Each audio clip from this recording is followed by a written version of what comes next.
Welcome to Study Session 12, Professional Self. Introduction. In this study session, we will examine how a social worker can make use of a professional self, ways to project positive qualities, formal or informal worker-client relationship. Learning outcomes. When you have studied this study session, you should be able to explain how a social worker can make use of a professional self. Social worker as a professional. The human service worker demonstrates a competence as a helping person, not only by mastering interviewing skills and other areas of human services knowledge about people and their problems. She also demonstrates her competence and ultimately increases her helpfulness to a client by the way in which she actually presents herself during her encounters with clients in helping interviews. The helping person will present herself in a way that shows her to be an individual who is warm, interested, caring, optimistic, tolerant, genuine, non-judgmental, trustworthy, empathetic, responsive, and action-oriented. Through her actions and responses in the helping interviews, she is able to take a lively interest in others and focus on them. She is not over-identified with a client, but able to maintain a high degree of objectivity in her relationships with both the clients she serves and the other professionals with whom she deals. Presenting one as a helpful professional goes beyond what one says and how one behaves during an interview. What a worker looks like is also indicative of a professional competence or lack of it. Just like everybody else, a human service worker reveals a great deal about her self-esteem by her clothing, manner, speech, and other body language clues.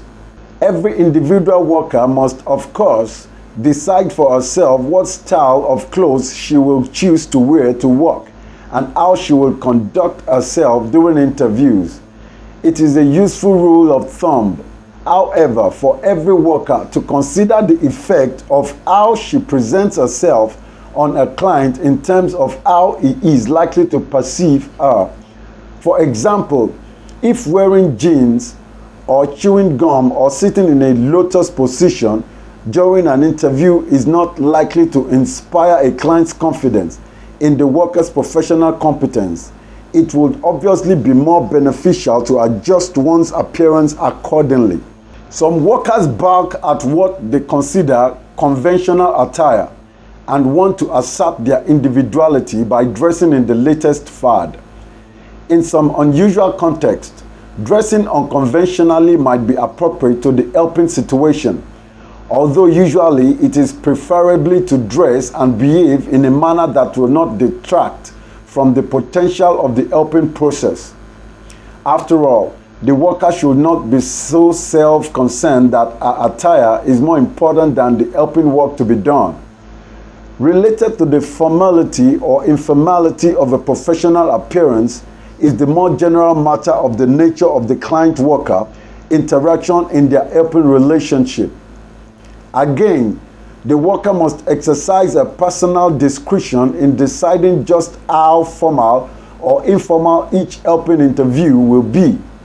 She must decide, for example, whether she and her client shall address each other by their proper names or move to a first name basis. There is no hard and fast rule regarding the use of names. Again, the choice should be made on the basis of whether maintaining more formality would feel more comfortable to the client and therefore be more helpful to the problem solving. If, on the other hand, somewhat more familiarity between worker and client, as implied by the use of first names, will generate more meaningful exchanges, then this mode is preferable. Without saying a word, the worker will be disclosing something about herself by her general appearance, and when she does engage in a dialogue with a client, she will reveal a good deal more. Study session summary. In this study session, we discussed how a social worker makes decisions based on a professional discipline. She is ever aware that she needs to use herself in the most helpful manner. She, in effect, learns to discipline herself to do so. End of SOW 103. Thank you for listening.